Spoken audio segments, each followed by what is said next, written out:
할렐루야, 할렐루야. 네, 지금까지도 시간 하나님께서 말씀을 통하여 귀한 깨달음과 은혜를 주셨습니다. 이제 오늘 마지막 시간인데 이 한 시간에도 우리 갈급히 사모하는 마음으로, 그리고 나에게 주시는 마음으로, 또 아멘 하는 그런 마음으로 하나님 말씀에 반응을 하면 하나님께서 이 저녁에도 귀한 은혜를 주실 줄 믿습니다. 오늘 저녁에 주시는 하나님 말씀은 사무엘하 7장 1절부터 4절입니다. 사무엘하 7장 1절부터 4절입니다.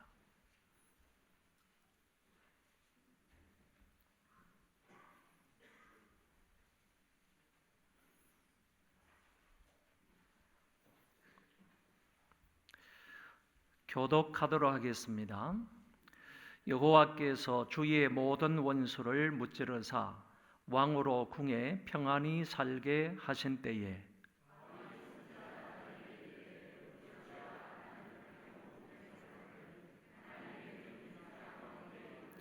나단이 왕께 아뢰되 여호와께서 왕과 함께 계시니 마음에 있는 모든 것을 행하소서 하니라. 이르시되 아멘. 오늘 마지막 저녁 우리 조 목사님 나오셔서 말씀을 주실 때 큰 은혜가 되시기 바랍니다. 오늘 주실 말씀은 기준이 된 사람입니다. 다 같이 한번 해보실까요? 시작. 이 말씀을 주실 때 큰 은혜가 있기를 바랍니다. 박수로 환영하겠습니다. 고맙습니다.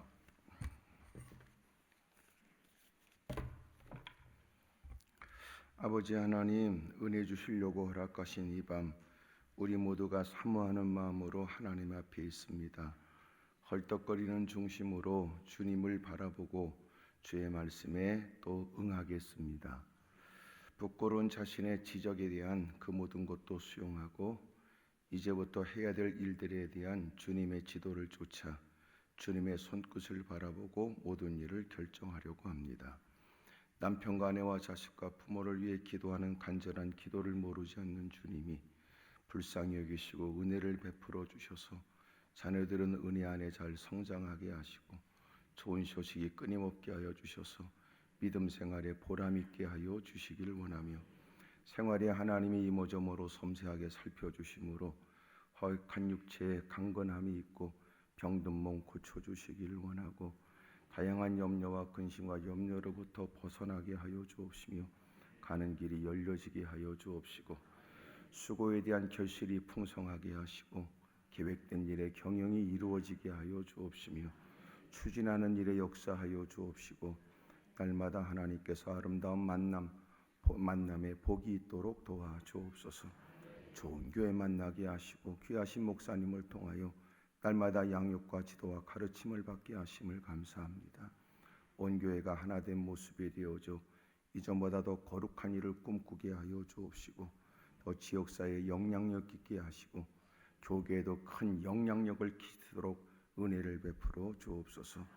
이 밤에도 애쓰고 힘쓰는 모든 수고하는 손길들을 기억해 주시길 원하고 믿음으로 구별해드린 모든 예물들을 하나하나 헤아려 주옵시고 하늘과 땅의 복 주옵시기를 예수님의 이름으로 축복하며 기도드리옵나이다. 아멘. 할렐루야. 우리 서로 다 인사하시죠. 하여튼 잘 오셨습니다. 은혜 많이 받으세요.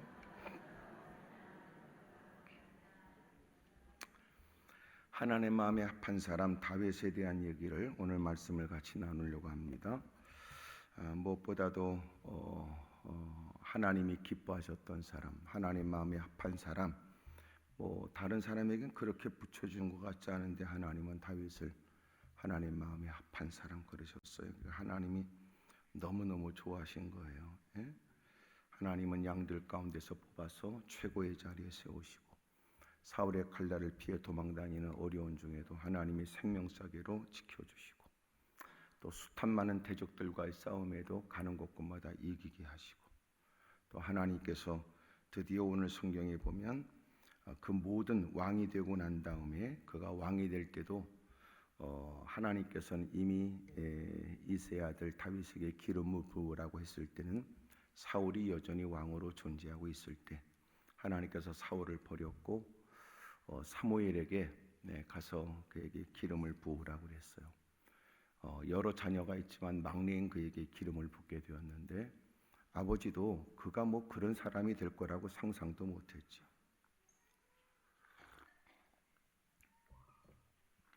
사무엘에 가서 예배를 드리기 위해서 자녀들을 다 모으라고 그랬는데 모여 있는 자녀들 가운데 아무리 봐도 하나님이 기름불을 취하여 기름을 부으라고 하신 인물이 없었어요. 도대체 하나님이 나를 보낸 건 확실한데 도대체 왜 사람이 없는지 그래서 물었습니다. 여기 있는 자녀들 말고 또 있느냐? 그러니까 주의 종을 모시고 예배드리는 현장에 없어도 되겠다 싶은 다윗은 형들이 치고 있는 양들을 들판에서 지키고 있고 그리고 그 자리는 없었는데 정작 하나님이 원하는 사람은 그 사람이었던 거예요. 그러니까 때로는 세상에서 누가 날 못 알아준다고 해서 낙마할 것도 없어요. 하나님은 아시고 적절한 때가 되면 하나님은 마침내 그를 쓰신단 말이에요. 그러니까 끊임없이 내가 잘 가꿔지면 하나님의 때가 있는데 그 하나님의 때를 기다리지 못한 채 괜히 여러분 좌절하고 낙마하고 의기소침하고 엉뚱한 짓을 하다가 무너지는 일이 없어야 합니다. 마침내 그를 부르라고 했고 그를 보자마자 이는 내 마음에 합한 사람이다. 그래서 그에게 기름을 붓게 하거든요. 그리고 그가 이제 마침내 사울을 죽일 수 있는 두 번의 기회가 있었지만 그를 그래도 죽이지 않았고 하나님이 사울을 전쟁통에 죽여버렸고 그래서 대를 이을 만한 자식들도 다 죽여버렸고 그래서 다윗이 유대 땅에서부터 추대를 받아 왕이 되었고 그 다음에 전 이스라엘의 왕이 되었으니까 세 번의 기름 부음을 받은 거예요. 그러면서 그가 왕이 됐는데 왕이 돼서 끊임없이 그에게 있는 다양한 많은 여러분 전쟁도 치러가면서 애썼어요. 그때마다 하나님은 도와주셨고 그의 자리가 견고해지도록 은혜를 베풀어 주셨지요. 그러고 나서 오늘 본문 이전에는 하나님의 궤를 옮기는 일을 하잖아요. 사울 때는 하나님께 묻지 않았으나 그래서 방치되었던 벌써 그래서 다윗이 하나님의 언약궤를 다윗궁으로 옮길 때가 약 방치되어진 지 한 70년 정도 지났을 때이래요. 그래서 법궤를 옮기자. 그래서 이 일에 많은 사람들이 동의했고 좋게 여겼고 그래서 동의하고 기뻐하는 일에 약 3만 명이나 되는 사람들이 국가적인 대대적인 행사로 그래서 동원이 돼서 이제 법궤를 옮기게 돼요. 우사와 아요가 그 법궤를 옮기는 일을 하는데 새 수레에다가 법궤를 옮기게 됐어요. 그것이 오게 된 것은 그 이전에 블레셋에 뺏겼던 법궤가 블레셋 사람들에 의해서 새 수레에 실려서 오게 됐다는 것을 생각했던 것 같아요. 그리고 자신이 뭘 해야 되는지, 자신의 임무가 뭔지, 그리고 그 일을 어떻게 해야 하는지는 무지했던 것 같습니다. 이미도 70년 동안 외면을 당하고 그리고 그렇게 하나님을 찾지 않았으니까. 그러면서도 직분은 존재했고 그 직분을 따라 행한다는 일이 새 수레에 싣고 법궤를 옮기게 되었어요. 마침내 낙원의 타작마당에 이르게 되어져 소가 뛰게 되었고 실었던 법궤가 쓰러지게 될 것 같으니 우사가 손을 대어서 법궤가 쓰러지지 않도록 이제 붙잡으려고 손을 내밀었어요. 그리고 하나님은 그 법궤에 손을 댄 그를 죽여버렸습니다. 그래서 그는 즉사를 당했다고요. 이 일이 얼마나 사람들에게 두렵고 끔찍한 일이었는지 그래서 모든 행사는 중단되게 됐어요. 오벳에돔의 집으로 법궤는 옮겨가게 되었고 다윗은 고민 가운데 빠진 거예요. 이렇게 국가적인 행사에 하나님이 좋아하실 당연한 일인데도 왜 하나님이 허락하지 않았는지를 몰랐죠. 오벳에돔의 집에 3개월 동안 있는 동안에 하나님이 그와 그의 집에 각양의 복을 줬다는 얘기가 온 땅에 우사가 죽은 충격만큼이나 여러분 그 얘기는 퍼지게 되었고 다윗에게도 들려지게 돼요. 그렇다면 법궤가 옮기는 것은 문제가 없지만 법궤를 옮기는 과정에 무슨 일이 있었던 건가? 그래서 다시 살피게 됐고 말씀 안에서 원인을 규명하게 됐어요. 법궤 옮기는 방법이 잘못됐던 겁니다. 법궤는 어깨에 메고 옮겨야 될 일이었고, 법궤는 결코 손을 대서는 안 될 일이었거든요.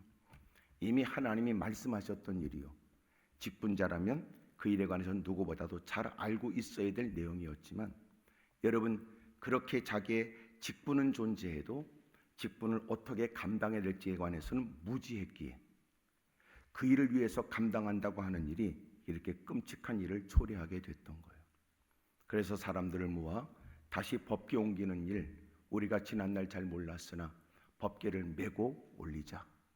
그래서 이 일에 하나님은 기뻐하셨고, 그리고 허락하여 다윗궁에 이제 들어오게 된 거예요.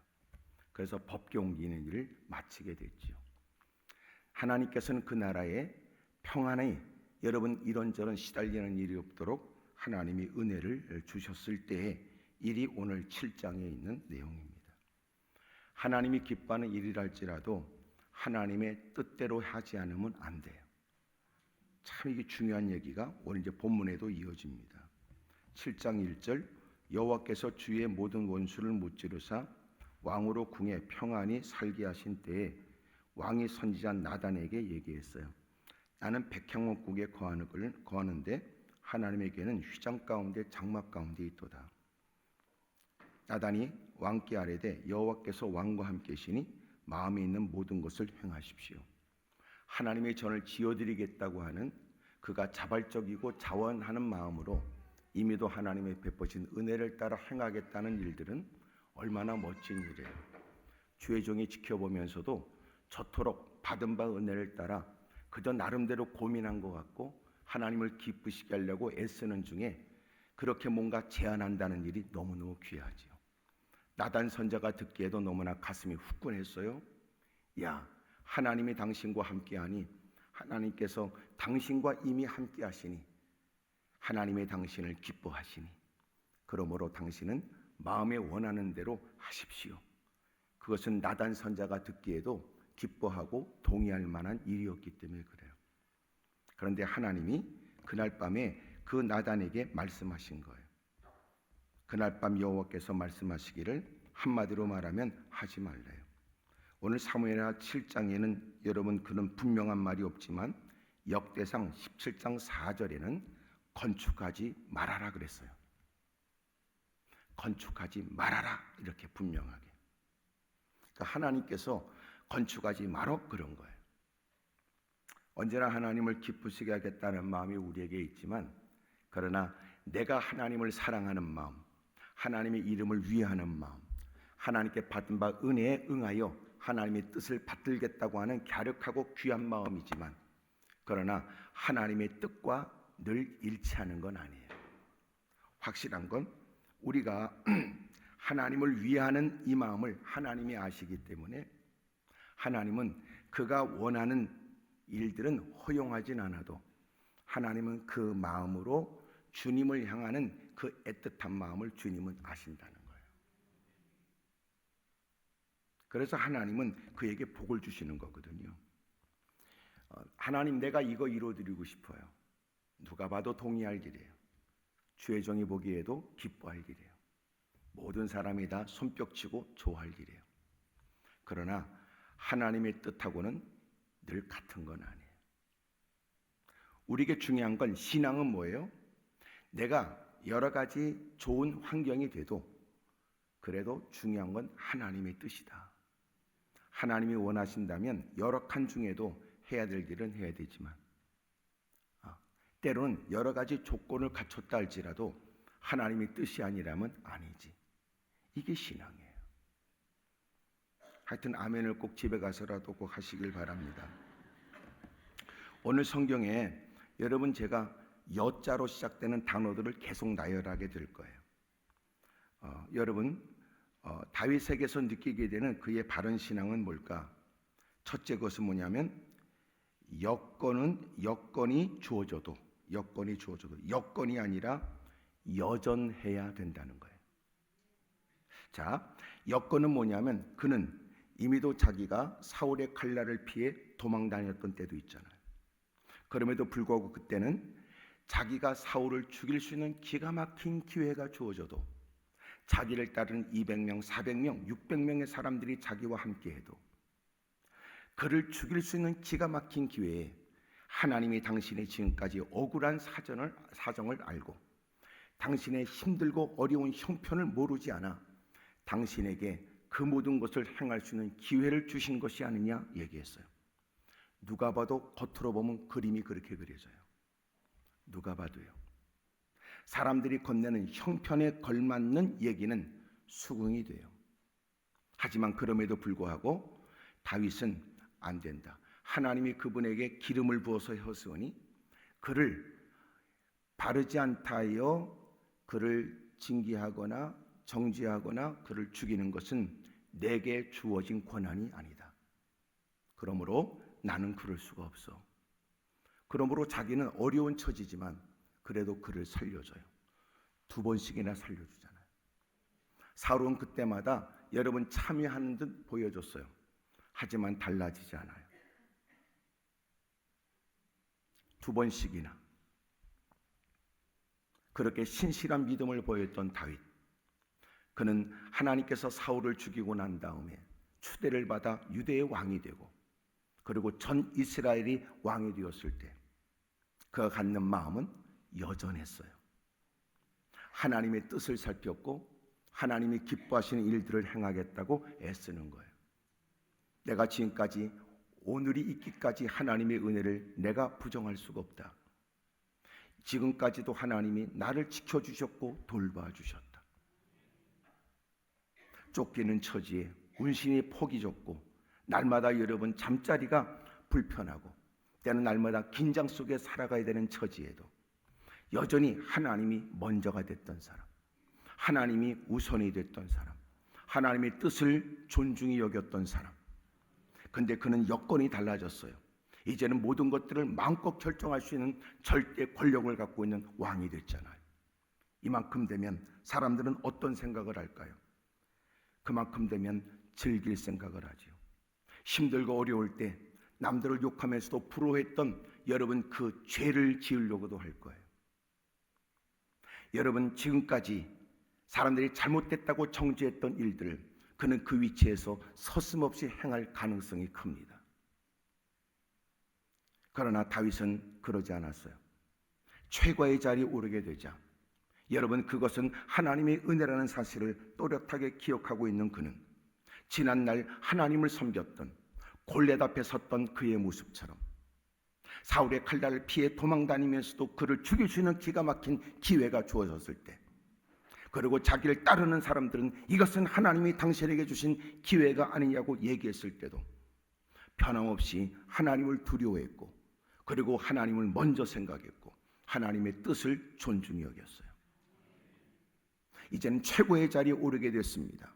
자기 앞에 아침마다 머리를 조아리고 조회하는 사람들, 말 한마디를 건네주기를 기다리는 사람들, 말 한마디에 지체함이 없이 그 모든 일을 행하는 자기의 수하들이 있는 중에도 그는 여전히 달라진 여건, 좋아진 형편에도 그의 신앙은 여전했다는 거예요. 대부분의 신앙은 여건을 따라 달라져요. 환경을 따라 달라지죠. 대부분 보니까 신앙이 제일 좋을 때가 언젠가 보니까 꼬라지가 좀 그럴 때가 제일 믿음이 좋은 것 같아요.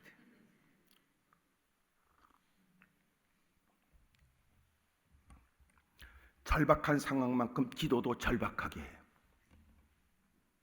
어려운 만큼 그는 사력을 다하여 하나님께 마음을 쏟아요.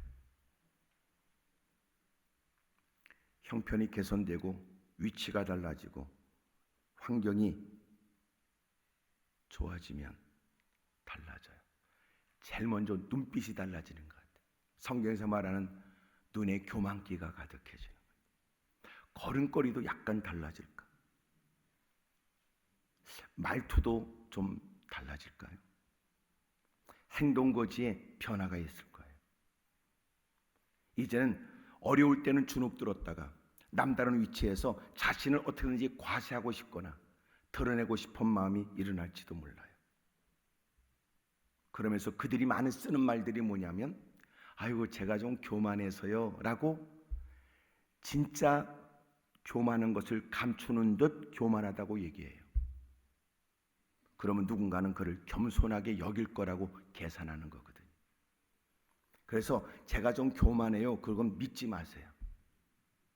저는 그래서 설교할 때 교만하지 마세요. 그러면 사람들이 상투적 단어에 느낌도 없이 그냥 흘려듣더라고요. 그래서 요새 제가 많이 쓰는 것이 까불지 말아라 이 말이에요. 까불지 말어. 까불지 말어.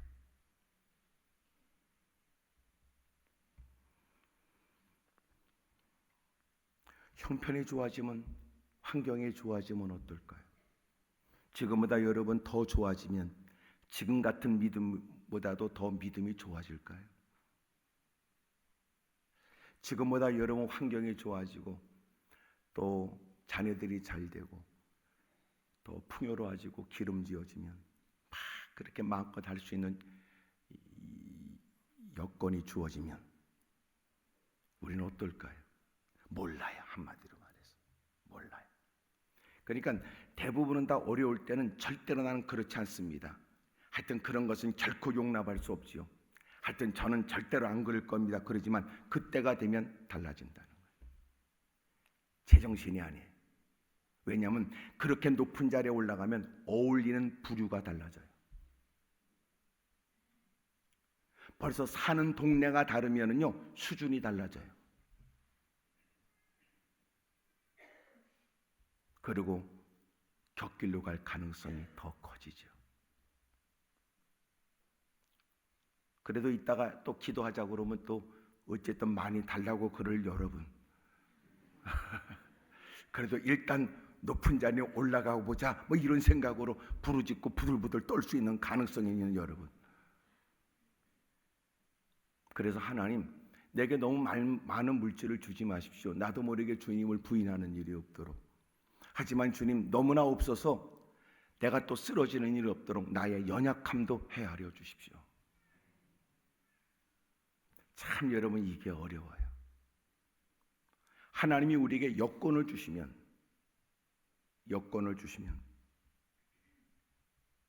과연 우리는 신앙이 여전할까? 하나님밖에 없다는 듯.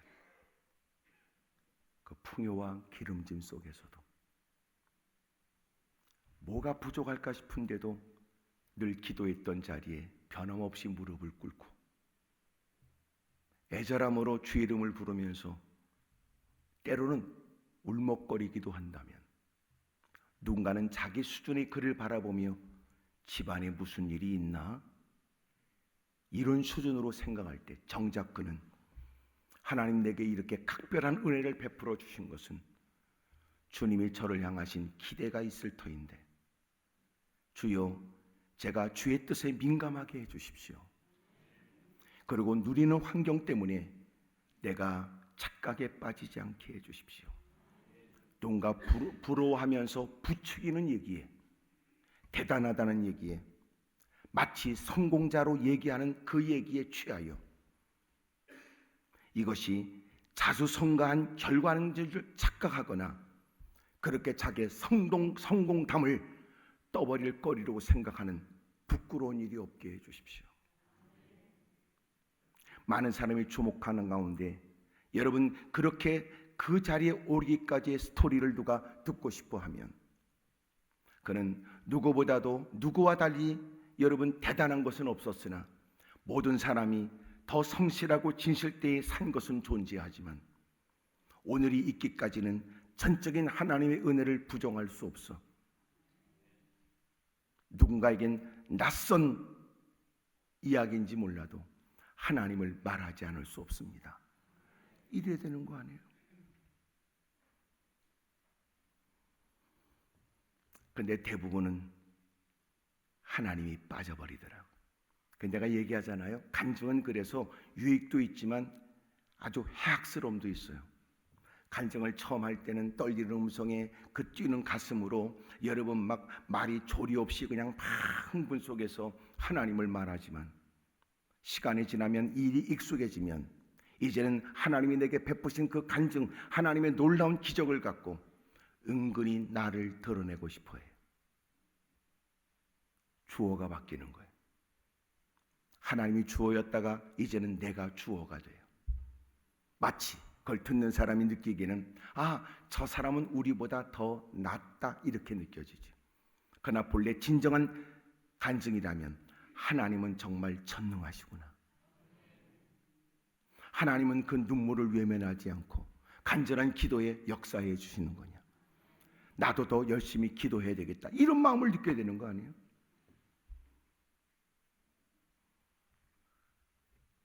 다윗, 그는 어떤 사람이냐? 여건이 달라져도 그는 변함없이 여전했습니다. 어려울 때도 마음껏 할 수 있는 모든 것들을 누렸을 때도 말 한마디로 그 어떤 것을 이뤄낼 수 있을 때도 말이죠. 그리고 나단 선지자에게 내가 하나님의 전을 지어드리고 싶습니다. 멋지잖아요. 여러분도 사업이 잘 되고 또 특별히 부유로워져서 목사님, 하나님이 제게 물질을 주셨어요. 고민이 돼요. 왜 하나님이 내게 이렇게 많은 물질을 주셨는지.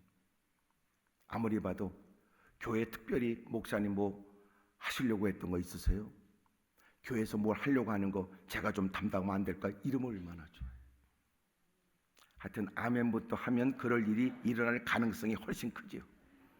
지나갔어요. 사랑하는 여러분, 여건이 달라지면 신앙도 변질돼 버려요. 우리는 괜찮을까요? 옆에 사람 물어봐요. 그쪽은 괜찮겠어요? 물어봐요. 시작. 몰라요. 참, 그래서 우리에게 중요한 게 나단 선지자처럼 곁에 나를 통제하거나 충고하거나 나를 여러분 뭔가 교훈할 만한 사람이 곁에 있는 건 복이에요. 이런 얘기 들어보셨죠? 나에 관해선 나보다는 나를 보는 사람, 내 곁에 있는 사람이 더 정확하게 나를 본다. 이런 거. 내가 지금 뭘 하는지도 모를 수 있어요. 나는 누가 볼 때는 너 뭐 하고 있는 거야? 누군가라도 얘기해 주면 좋잖아요. 근데 대부분 유유상종이라고 비슷한 사람들끼리 어울려 다녀요. 내가 얘기했잖아. 그런 신앙을 거지 같은 신앙이라고.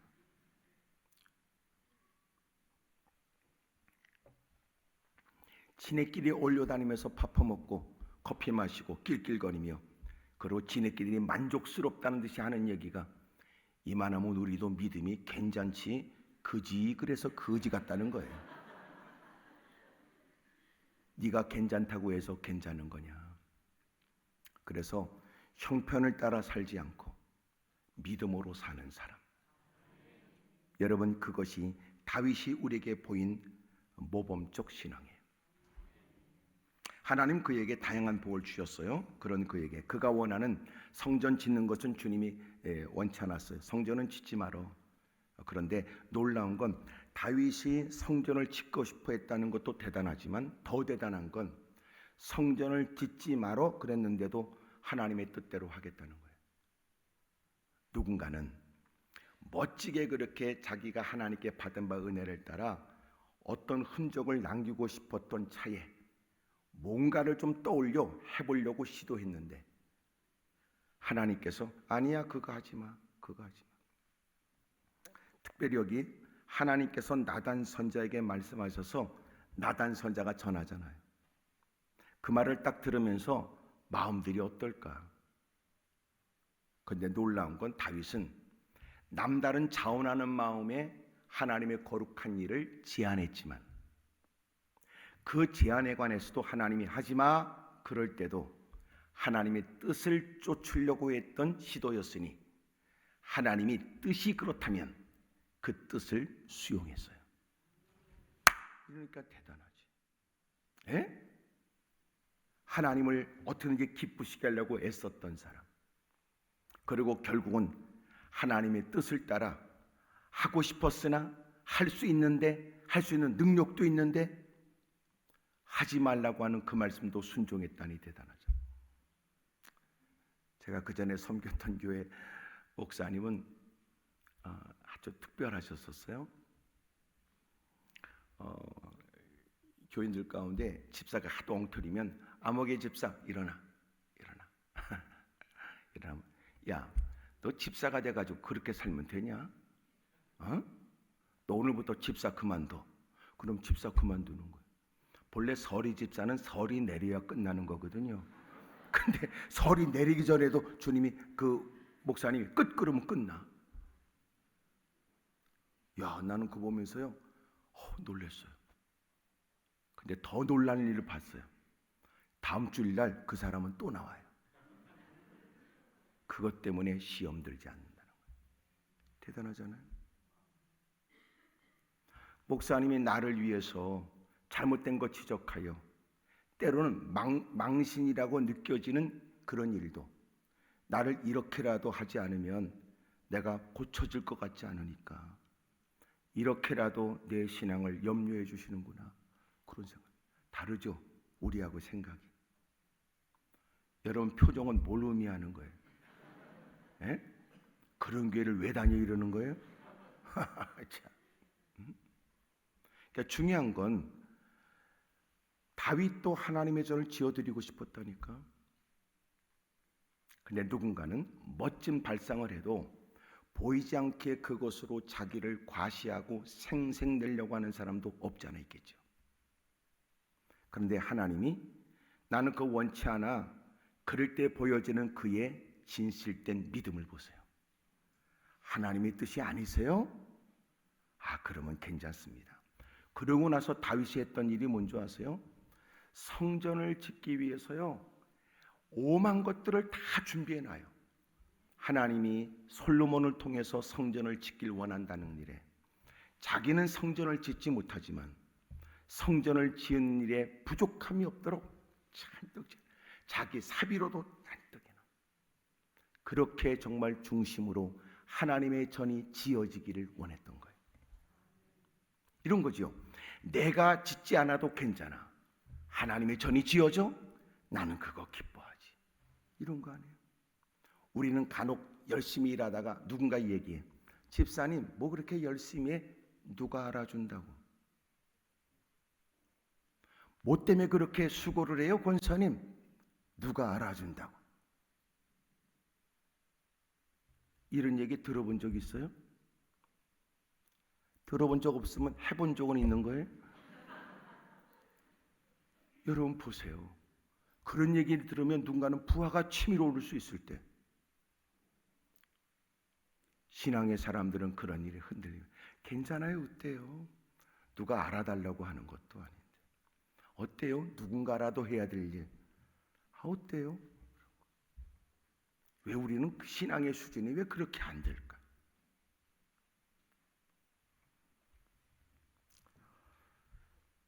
생각나서 하는 얘기인데 11월 14일이 수능 시험이에요. 그래서 이번 금요일부터 이렇게 날짜를 세보면 딱 21일이 25일부터 11월 14일까지예요. 늘 여러분도 이렇게 자녀들을 위한 부모 기도회도 많이 갔지만 수험생들을 위해 자녀들을 위해서 21일 동안 기도하세요. 기도. 예. 하여튼 뭐 내일 나오는 거하고 아멘하고는 관계없을 거라고 생각이 되고 자녀들을 위해서 기도하셔야죠. 그리고 수험생들을 위해 기도하세요. 21일이에요.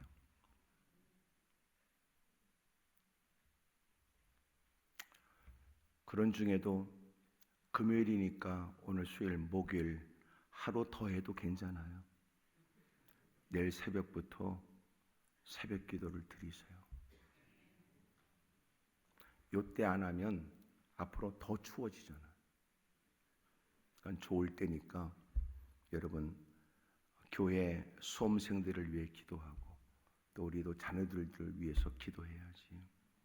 제가 보니까 부모가 아무리 잘났어도요 자식이 거시기 하니까 부모가 낯을 못 들고 다니더라고. 근데 부모는 부실해도 자녀가 잘 되면 그분은 가슴 피고 다니더라. 자녀들이 잘 돼야지.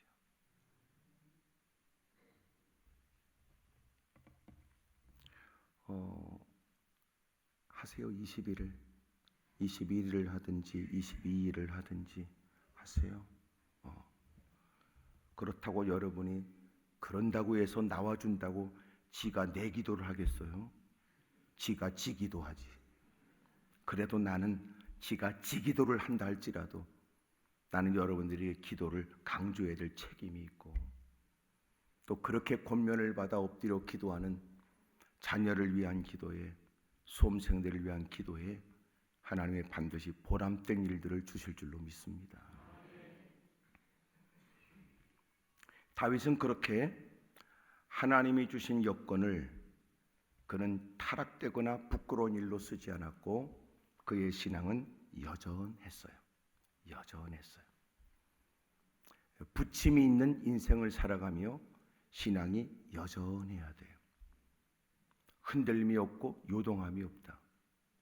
끊임없이 우리가 인생길을 가는 그 길에서 삐끼들이 등장을 하고 숱한 많은 방법으로 우리의 눈길을 끌려고 하고 어쩔 수 없이 멈추지 않으면 안 될 위기를 만나게 된다 할지라도 여러분들은 변함없이 전진할 수 있기를 축복합니다.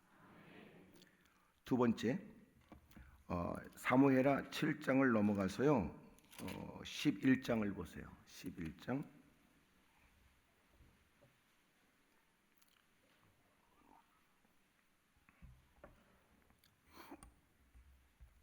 사무엘하 11장. 자, 1절. 그 해가 돌아와 왕들이 출전할 때가 되매 다윗이 요압과 그에게 있는 그의 부하들과 온 이스라엘 군대를 보내니 그들이 암몬 자손을 멸하고 랍바를 에워쌌고 다윗은 예루살렘에 그대로 있더라. 암몬 자손을 멸하고 암몬의 수도인 랍바를 에워싼 거예요. 이미 모든 전쟁의 승기는 잡았고 이제는 랍바를 에워싸 랍바가 멸망당하기 여러분 직전이에요. 자, 그런 일에 다윗은 요압과 그에 있는 부하들을 그곳에 보내서 이런 전쟁을 치르고 있었습니다. 그때 11장 2절. 저녁 때에 다윗이 그의 침상에서 일어나 왕궁 옥상에 거닐다가 보니까 자기 신하들은 전쟁을 치르고 있는 거예요. 그리고 자기는 왕궁에 있어요. 그리고 그의 모습 보니까 2절에 저녁 때에 다윗이 그의 침상에서 어떻게 해야 됐다고? 어떻게 했다고요? 일어났대요. 저녁이 되면 침상에 누워야지 왜 일어나요? 에? 지금 왜 일어났냐고. 그러니까 하루 종일 특별히 궁에서 할 일이 없어요. 그러니까 일찍 잠자리에 이미 누웠던 거예요. 그리고 저녁이 돼서 일어났어요. 그리고 왕궁을 생각 없이 그냥 이것저것 거닐다가 한 곳을 보니까 한 여인이 목욕을 하는 걸 보게 된 거예요. 성경은 어디에도 이 여인이 다윗을 일부러 유혹하려고 했던 것은 유혹했다 이렇게 말하지 않아요. 그러니까 여인으로서는 전혀 그런 일들을 예상하거나 계산했던 게 아니었어요. 문제는 저녁 때 다윗이 그의 침상에서 일어난 거예요. 그리고 목적도 없이 그냥 왕궁을, 옥상을 거니른 거예요. 한 여인이 목욕하는 걸 봤어요. 그가 심히 아름답게 봤다는 겁니다. 다윗이 사람을 보내서 그 여인을 알아보게 했어요. 그리고 그 여인은 누구냐? 엘리암의 딸이고 햇사람 우리아의 아내 밧세바예요. 우리아는 누구예요? 우리아는 밧세바의 남편? 예?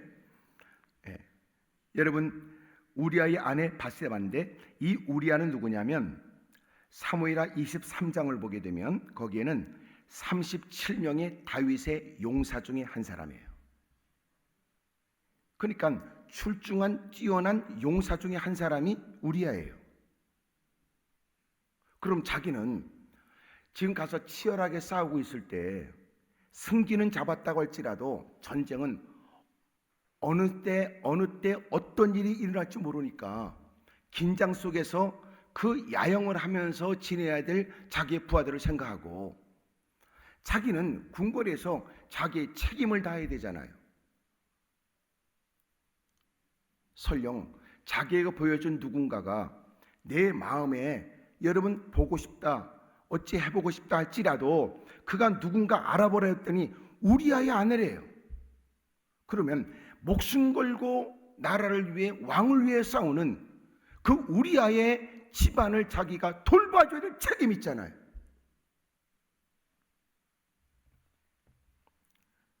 근데 가서 그 여자를 데리고 오라고 그랬어요.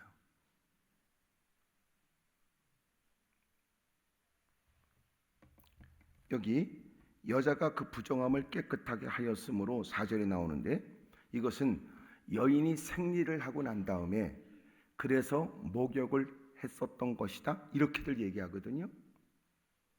그러니 이미 부정한 것을 깨끗하게 하였으므로 그리고 그와 동침해 있어요. 이것은 위력으로 행한 거죠. 이걸 보면 때로는 권력과 힘이 없는 게 우리가 죄를 덜 짓는 방법일지도 몰라요. 막강한 권력을 갖고 있으니까 사람을 보내서 누군지 알아봐. 아 그래? 데리고 와. 그게 가능했죠. 끝발도 없고 여권도 없고 돈도 없으면요 먼발치 침만 꿀꺽꿀 삼켜도 끝날 일을 훗날을 여러분 삐뚤어진 나쁜 생각만 상상하다가 끝날 일을 갖고 있는 힘을 갖고 데리고 오라고 그랬어요. 그리고 그를 위력 행사를 하여 그를 범했다고요. 그리고 그가 임신하게 됐는데 임신한 사실을 숨기기 위해 우리아에게 특별 휴가를 명해요. 전쟁터에 있다가 왕의 특별 휴가를 받아 그리고 집으로 갈 수 있는 기회를 얻은 거예요. 근데 그는 자기의 동료들은 가서 고생하고 있는데 왕이 특별히 하사한 특별 휴가 기간이지만 집에 가서 자기의 아내를 가슴에 품을 수가 없었어요. 그래서 그는 왕궁에 소위 막사에 있는 거야. 다윗이 나름대로 계략을 머리를 굴렸는데 뜻을 이루지 못했어요. 급기야 그를 다시 전쟁터로 보내면서 잔인하게 그의 손에다가 요압 장군에게 보내는 편지를 들려줬는데 그 내용은 우리아를 죽이라는 내용이었어요. 그렇게 편지를 들고 가서 요압 장군은 받았고 그리고 그걸 보고 마침내 우리아를 죽여요. 치열한 전쟁이 벌어질 때 앞장서게 하고 말도 없이 뒷사람들은 빠져요. 그리고 그는 적에 의해서 목숨을 잃어요. 요압은 잘 처리했다는 정갈도 해요. 그러고 나서 그 밧세바를 자기의 아내로 삼죠. 나중엔 그 아이가 태어났지만 그 아이는 죽습니다. 자, 처음에는 제가 여러분들에게 여건에 대한 얘기에 여전해야 된다고 말씀드렸어요. 두 번째는 여유가 있을 때 여가를 어떻게 보내느냐가 중요해요. 분주할 때는 죄질 생각, 이런저런 일에 한눈 팔 새가 없지만 여유가 있게 되면 뚜렷한 목표를 상실할 수 있죠. 들려지는 소리에 솔깃하여 보여지는 일에 관심을 기울여 엉뚱한 일을 행할 가능성도 커요. 보세요. 길거리에 있는 야바오꾼들. 그들이 여러분 누구를 유혹하는 거 보시라고요. 괜히 또렷이 자기가 가야 될 목표가 있는 사람은 정신없이 발걸음을 재촉해서 움직여요. 근데 이것저것 구경하러 다니는 것들, 그들에게 눈요깃거리를 주는 거예요. 그리고 돈을 털어내지요. 이게 박군들 아니에요? 여유가 있게 되면 여가를 어떻게 활용할지 잘 생각하셔야 돼요. 여기 다윗은 자기의 용사들이 가서 치열하게 전쟁을 치를 때 이건 승기를 잡아 이건 이길 수밖에 없는 전쟁이라는 것 때문에 왕궁에서도 편하게 있어요. 특별히 할 일이 없어요. 일찍 잠자리 누운 거예요. 그리고 저녁이 되니까 지는 일어난 겁니다. 그리고 이것저것 소일거리 찾다가 끔찍한 일을 저지르게 되었으니 한 가정을 무너뜨렸다고요. 사람을 죽였잖아요. 이런 끔찍한 일을 저질렀어요. 우리는 여유가 있으면 뭐 할까요? 여유가 있어. 모처럼 여유가 있으면. 목사님들이 이제 은퇴를 하시면 너무 힘들대요. 왜냐하면 목회에 전념하는 그 수십 년의 세월을 보내고 이제는 사모님과 함께 좀 더 여유스러운 시간에 좀 이제 멋진 좀 즐기며 좀 재미있는 좀 시간을 보냈으면 했는데 은퇴를 딱 하니까요 뭘 해야 될지 모른대요. 놀 줄을 모르는 거야. 이것저것 다니는 것도 쉽지가 않아. 뭘 모르니까. 그다음 어느 날 사역을 딱 하다가 딱 끝나고 나니까 그때부터 몸이 아파지거나 더 빨리 늙더라고요. 여유가 있을 때 그 여가를 어떻게 보내느냐가 중요해요. 이왕이면 원수마귀가 틈을 타는 일이 없도록 막으셔야 합니다. 언제나 여유가 있으면 더 긴장하셔야 돼요. 왜냐하면 평상시 알지 못했던 유혹이 막 들어와요. 저도 뭐 이렇게 인터넷 뉴스를 본다고 막 구글이나 이런 거 보면요 아주 지저분하고 쓸데없는 광고들이 막 떠요. 이거 제발 없었으면 좋겠다 이런 생각이 드는데 이게 원치 않게 막 뜬다고요. 누군가는 평상시는 그냥 흘려보내다가 마음이 약해지면 누군가는 누를 수도 있겠다 이 생각 들어요. 눌러봤다는 거예요. 표정들이 그래. 여유가 있을 때 여가를 잘 보내셔야 돼요. 다윗은 그래서 수치스러운 일을 겪어요.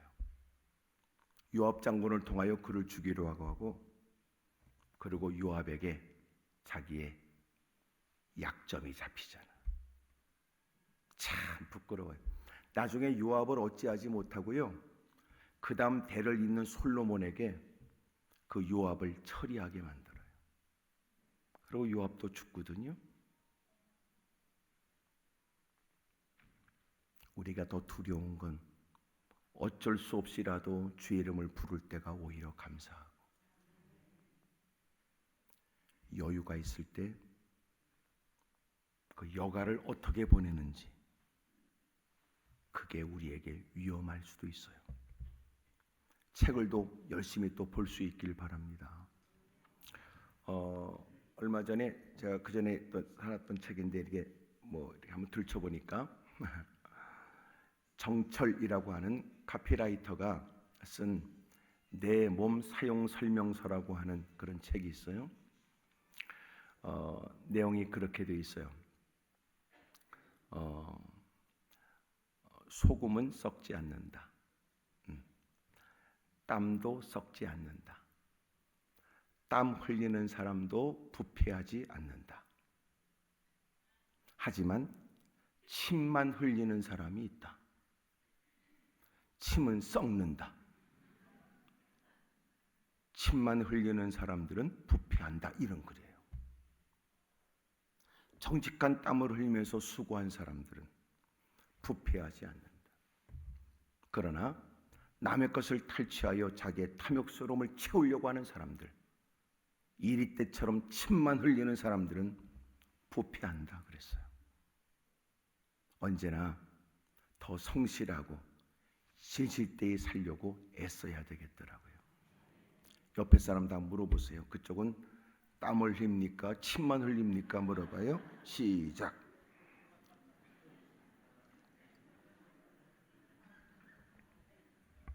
그래서 신앙생활 잘하는 사람들은 여가 선용을 잘해야 돼요. 예? 그 남은 시간들, 여유 있는 시간을 어떻게 보낼까? 죄는 제일 먼저 여러분 우리의 마음으로부터, 생각으로부터 자꾸만 주어지잖아요.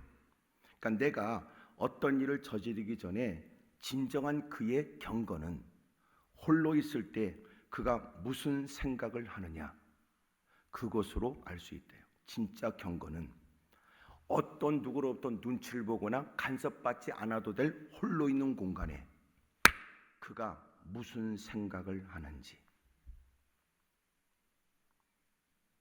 생각만 하는데 어때? 하지만 그 생각은 어느 날 드러날 수 있어요. 여러 가지 환경과 여건이 주어지면 말입니다. 여가선용 잘하셔야 됩니다. 모처럼 오늘 이렇게 여유 있으니까 기도 좀 해야 되겠다. 금식도 좀 해야 되겠네. 오늘은 좀 마음 먹고 성경을 좀 성경이 66권에 그래도 한 부분을 내가 오늘 좀 읽어야 되겠다. 오늘은 내가 마음 먹고 좀 내가 기독교 서적을 좀 읽어야 되겠다. 뭐 이러는 거. 가만히 두고 보니까 도대체 여러분 뭘 할 겁니까? 그러니까 여러분도 뭔가 여유 있는 시간, 여가 선용을 누구보다 잘해야지. 그게 대단히 중요해요. 그것 때문에 곁길로 간다고. 어떤 사람은 여가 선용한다고 하다가 골프 친다, 이건 죄는 아니에요. 축구한다, 여러분 이것처럼 골프도 칠 수 있어요. 저는 개인적으로 안 칩니다만은 골프 쳐도 돼요. 뭐 해도 돼요. 스포츠는 다 해도 되지요. 뭐 당구 칠 수도 있어요. 하지만 저는 고등학교 때 당구 쳤다가 하여튼 우리 아버지한테 얻어 터지고 그랬었어요. 그 당시에는 당구장이 다 그런 데라고 인식됐고 사실은 또 좀 그랬으니까 말이죠. 그런데 보세요. 여러분 그렇게 세상의 건강을 위해서 한다고 했던 일이 어느 순간 여거 선용해서 건강을 위해서 한다고 했다가 어떤 분은 거기에 마음 뺏겨서요. 설교 시간을 놓칠 뻔했다. 이런 얘기. 어떤 목사님이 나는 그 고백을 들었어요. 이제 야구를 너무나 좋아해가지고 전도사님 한 분은요 목사님에게 날마다 야구 스케줄을 보고하게 돼 있대. 오늘 야구 어디서 몇 시에 뭐 한다고. 그래서 야구를 그렇게 좋아했대요. 어느 날 그것 때문에 자신이 얼마나 부끄럽게 느껴졌는지 그래서 그걸 끊어냈다. 뭐 이런 얘기를 하셨거든요. 어떤 분은 낚시가 좋아가지고 말이에요. 낚시하느라고. 불행하게도 어떤 분은 뭐 붕해를 인도하는데 이분은 골프를 너무 좋아해가지고 말이에요. 별 얘기가 많더라고. 이 목사가 여유가 있게 되면 여가 선용을 어떻게 잘 해야 되는지 이거 조심스럽구나. 이런 생각이 들어요. 우리도 여가 선용 잘해야 돼. 같이 여러분 누군가 어울려도요 믿음 좋은 사람 만나야 돼. 같이 좀 멋지게 더 나은 신앙을 위해서 아름다운 생각 좀 하십시오. 성경을 좀 읽고 금식도 하고 좀 그러면 얼마나 좋아요. 또 금식하라 그러면 이 시대에 누가 또 금식하냐고 그러면서도 지는 또 단식원에 기어들어가지고 돈 주고 또 끄끄거리고 앉았고. 여러분 1년에 한 3일씩 금식을 하면은요 대단히 몸에도 좋대요. 요새 간헐적 뭐 단식도 있고 금식도 있지만 여러분 좋대요 몸에도.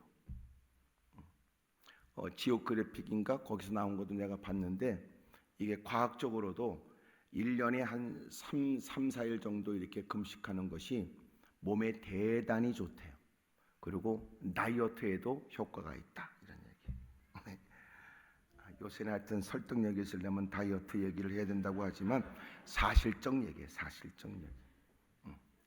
예수님도 금식하셨으니까 우리도 예수님을 따라 예수님이 하신 다양한 기도를 배우는 중에 금식 기도도 한번 해보자, 이러는 거. 또 예수님께서 또 그렇게 밤새 철야도 했으니 그럼 우리도 철야도 해볼까? 그전처럼 철야가 잘 안 되죠. 저희 기도원도 금요일 날 다시 이제 뭐 시작을 해서 금요 철야를 시작해서 새벽 4시 반까지 또 철야를 하는데 밤 11시부터 해서 하는데 예전처럼 못 하더라고요. 다 철야들도 못 하더라고. 막 매달려. 그렇게 안 되더라고 그게. 하여튼 불금은 존재하지만 하여튼 기금은 없는 것 같아요. 기금은 기도하는 금요일은 없는 것 같아요. 옛날에는 토요일 날 직장 생활하면서도 철야를 했는데 어느 순간 토요일 날 직장 안 나가면 더 금요 철야가 다시 회복돼야 되는데 없어졌어요.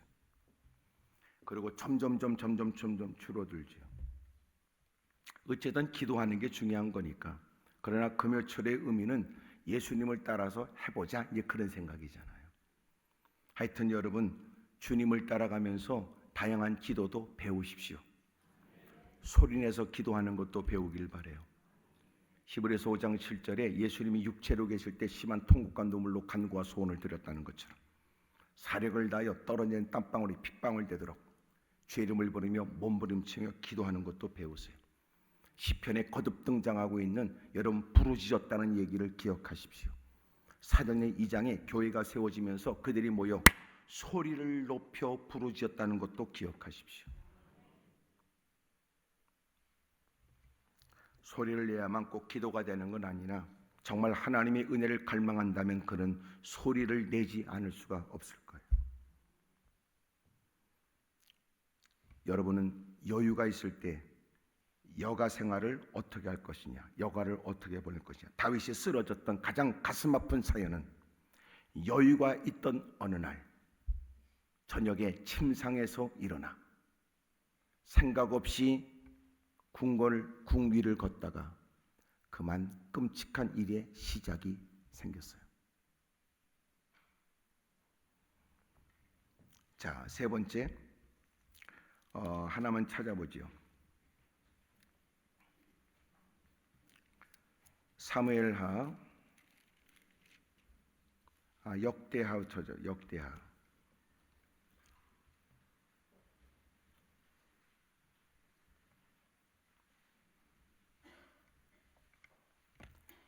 역대하 28장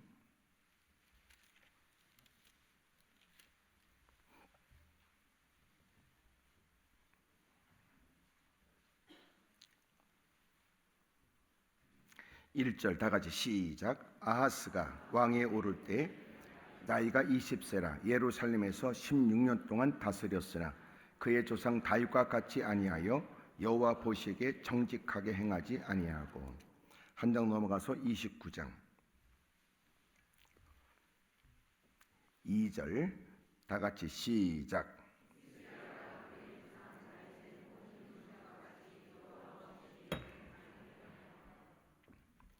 여러분 지금 뭐가 제가 얘기하려고 하냐면 여러 가지 역대 왕들에 관해서 주님이 기준으로 삼아 그들의 옳고 그름을 다윗을 기준으로 삼아서 주님이 말씀하신 거예요. 조상 다윗과 같이, 또 조상 다윗과 같지 않아. 이 말이 성경 곳곳에 많아요. 열왕기상 15장 3절, 11절, 24절, 25장, 22장, 50절, 열왕기 하에도 여러분 계속 그렇게 얘기한다고. 오늘 또 역대하 34장에도 조상 다윗과 같지 않고 또 조상 다윗과 같이. 누가 기준이냐? 다윗이 기준이에요. 유대 왕들에 관해서 하나님께서는 다윗을 기준으로 삼았어요. 북이스라엘은 여로보암을 기준으로 삼았고요. 하나님이 너무너무 다윗을 기뻐하세요. 이미 좀 전에 봤던 11장에 보여진 그의 부끄러운 일이 있음에도 불구하고 말이죠. 그는 일 때문에 나단 선지자에게 여러분 책망을 들어요. 하나님의 말씀을 전하라고 하는 나단 선지자가 여러분 전지자에게 여러분 그 말을 전하라고 그래요. 가서 담대하게 얘기했어요. 당신이 죄인 아니냐. 당신의 허물을 하나님이 아신다. 그러자 그는 변명하지 않았고 자기가 갖고 있는 권력을 갖고 거들먹거리지 않아요. 그는 무릎을 꿇었고 회개했어요. 시편 51편에 보여지는 그의 간절한 기도가 시편 51편에 기록되어 있죠. 그는 침상이 젖도록 눈물을 쏟았고 가슴을 치며 회개했어요. 왜 하나님은 다윗을 유대 왕들 여러 왕들 가운데 기준으로 삼았을까? 어찌 보면 다윗이 우리보다 너무나 완벽했으면 우리는 다윗에 대한 얘기를 들을 때마다 숨이 막혔을 거예요. 근데 다윗도 허물이 있었다는 겁니다. 어찌 보면 우리에게도 희망이 있다는 말씀이죠. 그러면서 주님은 그런 다윗을 유대 왕들 가운데 너희들은 다윗과 같아야 한다. 다윗과 같지 않았기 때문에 주님은 그들이 악을 행하는 일들을 진노하셨거든요. 자, 그렇다면 보세요. 첫 번째, 여건이 좋아지면 여전해야 된다고 그랬고, 두 번째는 여유가 있게 되면 무엇보다 여가를 어떻게 보낼지를 잘 생각해야 된다고 그랬어요. 그것 때문에 다윗은 부끄러운 일을 행하게 됐으니까. 그러나 세 번째, 여러분 여력이 있거든. 이 여력은 모든 힘을 다 썼고 남은 힘을 얘기해요. 그가 하나님께 회개하고 그리고 그 이후의 삶을 얘기하고 싶은 거예요. 하나님이 주신 최고의 자리에서 그 모든 것들을 마음껏 하나님께 영광을 돌리고 싶었던 그 사람이지만 그 다윗도 그만 유혹 앞에 힘없이 무너지고 말았으니, 그러나 그럼에도 불구하고 하나님은 그를 완전히 끝났다고 말하지 않았어요. 회개하고 주님의 용서를 받고 그는 남은 시간, 남은 여력을 여운이 있는 삶이 되도록 살았다는 거예요. 여러분, 이 여운은 뭐예요? 여운은 많은 사람들에게 좋은 영향을 남기는 거예요.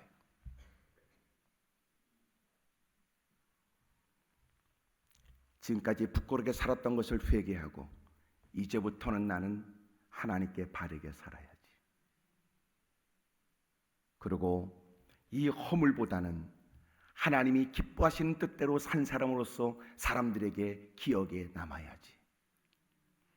내가 하나님의 영광을 위해 산 남은 시간들을 그 일이 아름답고 귀하게 사람들에게 인식되도록 살아야지. 이것이 다윗에 보인 아름다운 신앙의 모범적 모습이었고, 이 일을 하나님은 기뻐하셨기에 그래서 많은 사람들을 다윗을 기준으로 하여 평가하셨던 거예요. 오늘 저와 여러분도 삶의 현장에 어찌 보면 이것저것 허물과 부끄러운 일이 가득한 우리, 그러나 통해 자복하는 나를 용서해 주신 주님, 이제는 보낸 세월은 어찌할 수 없지만 이제부터는 누군가에게 아름다운 여운이 있고 아름답게 기억되어지는 남은 삶을 살아야 된다는 거예요. 그리고 누군가에게는 위로가 되고 힘이 되는 사람이다.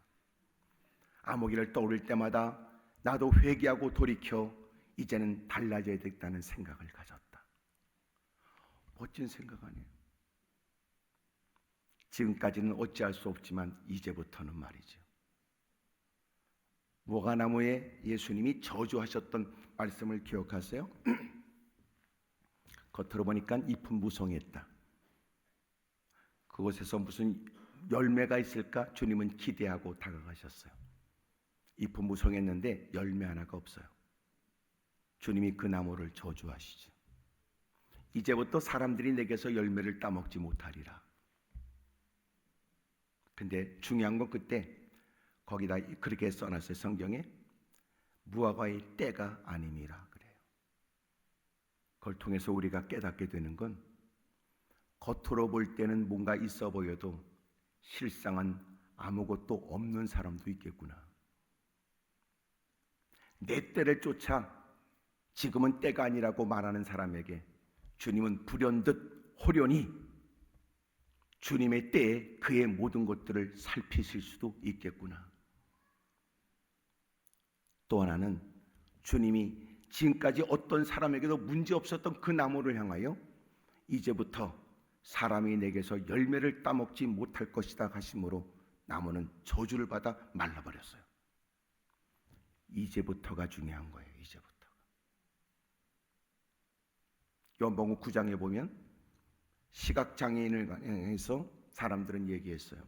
날 때부터 앞을 보지 못하는 그는 본인의 죄 때문인지 부모의 죄 때문인지 그래서 저 사람이 저런 장애를 입었을 거라고 생각했어요.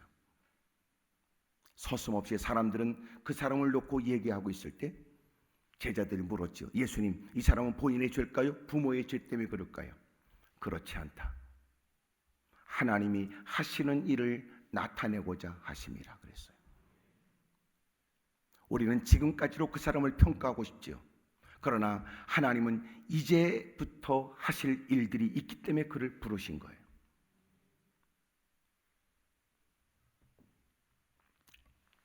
여력이 아직도 있을 때, 아직도 주님이 이 땅에 머물게 하실 때, 아직도 주님이 이 땅에 오시기 전에, 주님의 나를 부르시기 전에 아직도 일할 수 있는 여력이 있고 활동할 수 있는 기력이 있고 아직도 뭔가를 할 수 있는 여건이 주어졌을 때 이제부터 많은 사람들에게 기억되어지는 여운이 있는 삶을 살 수 있기를 바랍니다. 그는 한때는 부끄럽다고 말하지만 나는 그에게 안에서 기억하고 있지. 늘 새벽에 눈물을 쏟으며 기도했던 그의 모습을. 한때 많은 사람들에게 아픔을 줬던 사람이지만 나는 그에 관해서 기억하고 있어. 참 신실한 그리스도인이었음을. 제가 아는 어느 목사님이 그분은 뭐 영화에도 나왔었는데 그분의 역할을 이대근 씨가 그렇게 역할을 하기도 했고 그래서 이대근 씨가 교회에 나오게 된 동기가 됐다.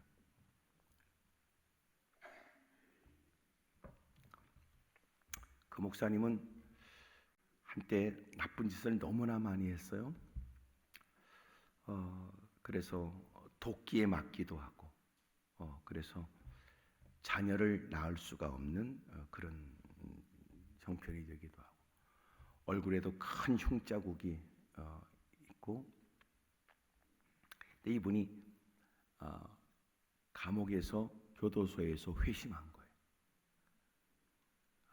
어느 목사님이 설교하시는데 은혜를 받고 나도 어떻게 하면 성령을 받을 수 있냐? 그래서 목사님이 기도해라. 금식하고 기도해라. 그래서 깜방 안에서 금식을 하고 또 기도를 하는데 막 부르짖고 기도하는 중에 아유 형님 여기서 하지 말고 저 안에 들어가서 하세요. 아유 시끄럽게. 그래서 그 소위 똥간에 들어가서 이제 기도했대요. 막 기도하는데 갑자기 주어지는 이상한 신비한 역사. 그게 아니라면 거꾸로지지 않을 그런 것이 아니라면 하나님을 여러분 그렇게 그런 것이어야 하나님을 인정하지 않을 수 없는 그런 일을 하나님이 그에게 주신 거예요. 막 온몸이 뜨겁더니요. 온몸이 막 붕붕 막 진동하듯이 그러더래. 그러더니 똥독간에 빠졌어. 그래가지고 건져내가지고 의무대에 갔는데 그러더래. 의무대에서 야 시끼야 남들은 예수를 믿어도 깨끗하게 믿더구만 너 이렇게 더럽게 믿어. 그러더래. 그때부터 이상하게 여러분 그 감방 안에 돌았던 막 피부병이 사람들을 막 괴롭게 했는데 자기도 피부병이 있었는데 여러분 너무너무 가렵고 환장하기 힘드니까 옛날에 다 그랬잖아. 그리우면 막 가려우면 침 발랐던 거. 그래서 침을 탁 뱉고 몸을 막 문질러 가면서 믿습니다. 믿습니다. 그랬더니 진짜 자기는 피부병이 낫다는 거야. 깜빵 안에 있는 다른 친구가 형님 나한테도 한번 해주세요. 그래서 침을 탁 뱉고 탁 때리면서 믿습니다. 그건 낫대. 그러니까 그런 게 아니면 그분은 예수님을 믿기가 어려웠죠. 그렇게 거꾸로져서 그리고 이제 술소에서 예수님을 믿고 그리고 목사가 된 거야. 목사가. 참. 근데 그렇게 목사가 된 분이요. 어느 날은 길을 지나는데 교회 목회를 하면서 권사님들하고 신방을 가게 된 거예요. 근데 옛날 친구를 만났다는 거예요. 그 친구는 자기를 보자마자 그들의 일상 용어인 욕부터 시작해요. 막 그런데 자기도 창피하고 따라오는 권사들한테 미안하니까 그 당시에 다방으로 가자. 그래서 다방에 들어가서 그리고 권사님들은 저쪽에 앉고 둘이 앉아서 얘기하는데 그 친구가 하는 얘기야. 전현들은 누구냐? 이러더래. 그래서 나 목사가 됐어. 목사가 됐어. 그러니까 야 이 새끼야 네가 목사면 나는 하나님이다 이 새끼야. 이러더라는 거야. 근데 정말 사람이 바꿔졌는데요. 제가 지금까지 다양한 사람 만났지만 그분처럼 귀한 분이 없어요. 이야, 그래서 이분이 사실금식을 여러 번 했어요. 나한테 그러더라고. 이게 못된 기질이 있으니까 그게 아니면 안 된대.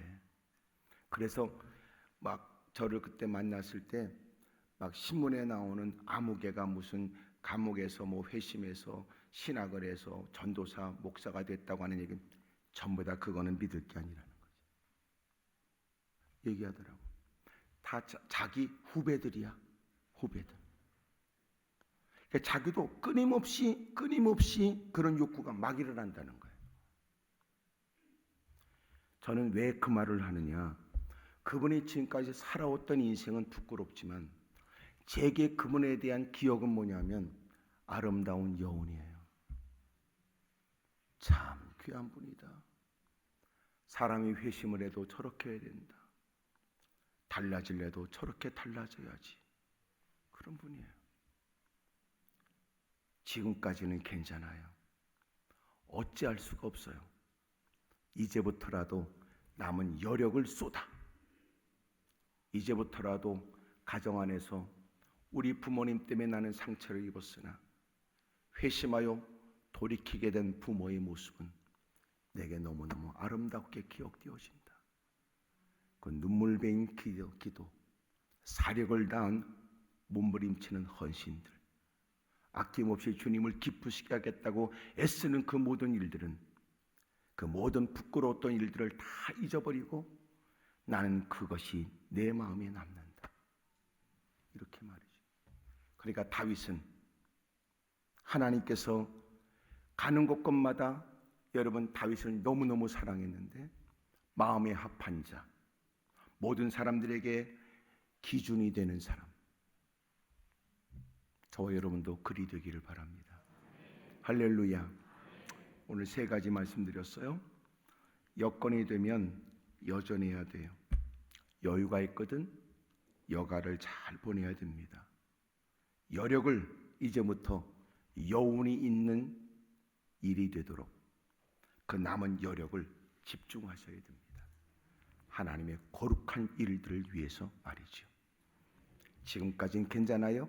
이제부터 인식을 바꾸고 좋은 이미지를 심어주고 신앙의 여러분 또 힘을 주고 도움을 주는 삶이 되기를 축복합니다. 옆에 분한테 다 물어보세요. 하여튼 그쪽은 내가 어떻게 보이냐고 다 물어보세요. 시작. 그러나 이제부터는 달라야지. 이제부터는 아유, 아무개가 달라졌어. 아무개가 달라졌어. 야, 아무개 보니까 말이야, 하나님은 살아계시더라. 예? 야, 예수님을 믿으려면 그렇게 믿어야 되겠더라. 이러는 거. 소망교회에서 여러분도 그렇게 많은 사람들에게 여운을 남기는 삶이 되기를 축복합니다. 다시 옆에 사람 보고 가서 혀를 딱 차야 돼. 지금까지는 어떻게 하겠냐고, 이제부터 잘해야지. 시작. 네.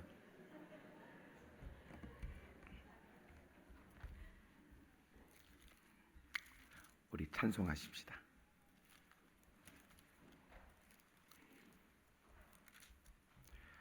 찬송가 우리 94장 주 예수보다 더 귀한 것은 없네.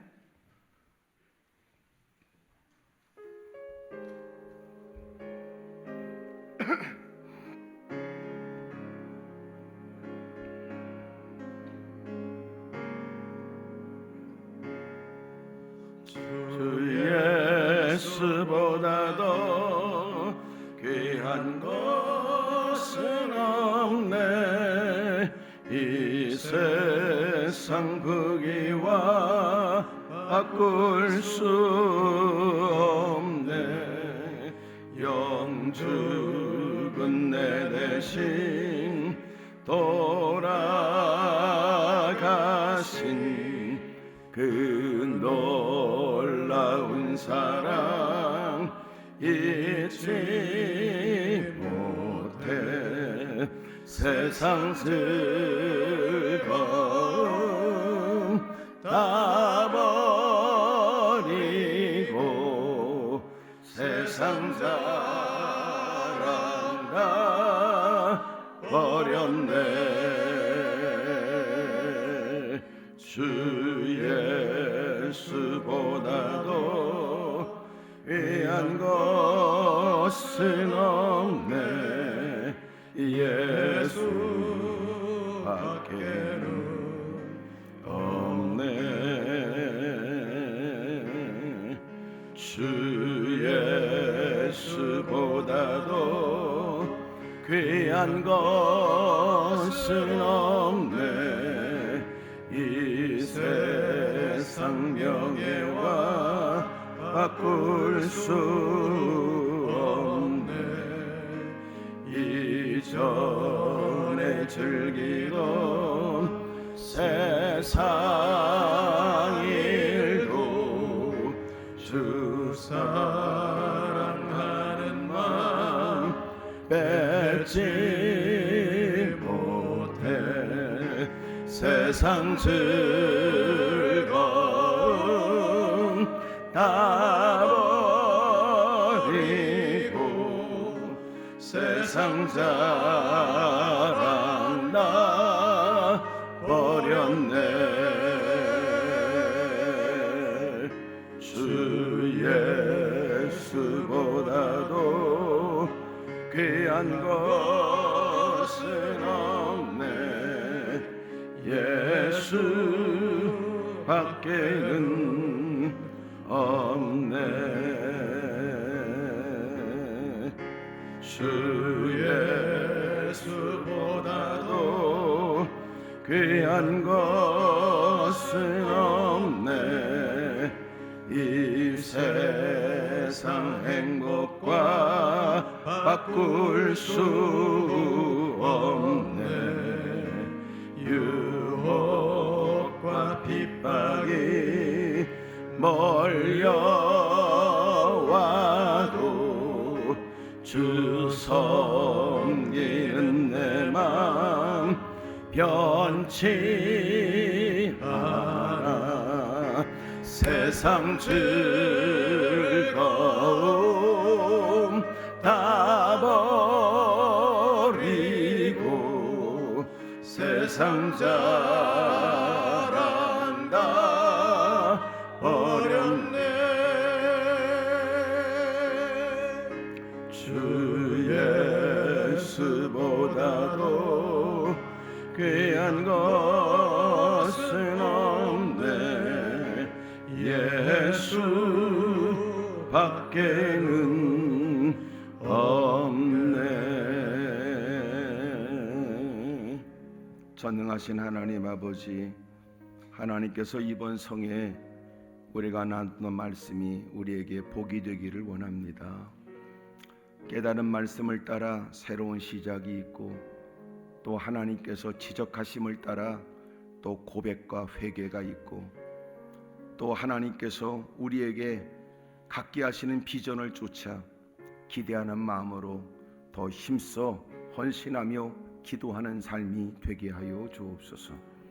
새벽마다 부르짖는 기도에 응답해 주시기를 원하며 자녀들이 잘 되게 하여 주옵시고, 수험생들 하나님 최선을 다하여 마무리 공부 잘하게 하여 주셔서 원하는 대학에 다 지나갈 수 있도록 은혜를 베풀어 주옵소서.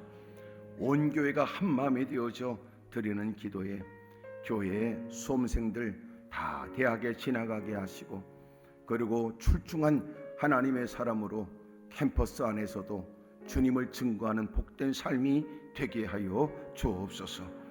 우리 모두의 이모저모에 눈물을 쏟으며 간구하는 기도가 헛되지 않게 하여 주옵시고, 날마다 목사님을 중심으로 하여 온 교회가 하나 되어져 하나님의 거룩한 일을 뜻을 잘 받들게 하여 주옵소서. 예수님의 이름으로 기도드리옵나이다. 두 손을 높이 들겠습니다. 이번 성에 여러분을 만나 나눴던 대화, 여러분 말씀의 시간들을 감사하게 여깁니다. 저에게 보였던 여러분의 따뜻한 사랑, 그리고 섬김도 감사하게 여깁니다. 무엇보다도 여러분 날마다 소망교회의 크나큰 부흥의 역사가 있기를 원합니다. 오 주여, 우리 모두에게 은혜를 주옵소서.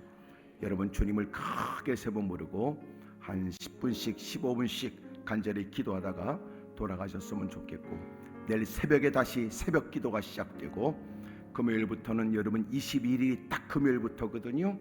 여러분 내일부터 새벽 기도하시지요. 늘상 기도해야 되겠다는 마음은 있었으나 찰피를 미루었다면 시작하시면 됩니다. 여러분 자녀들 걱정 염려는 하지만 기도는 안 했다면, 나름대로 기도한다고 했지만 하나님이 더 기도하라는 뜻인 줄 알아. 여러분 또 힘써 몸부림치는 일에 하나님이 큰 일들을 우리에게 베풀어 주실 줄로 믿습니다. 한 해가 끝나가면서 하나님이 드디어 오랫동안 기도했던 기도의 제목에 아름다운 결국을 보게 해달라고 여러분 주님을 크게 세 번 부르고 통성간절히 기도합니다. 주여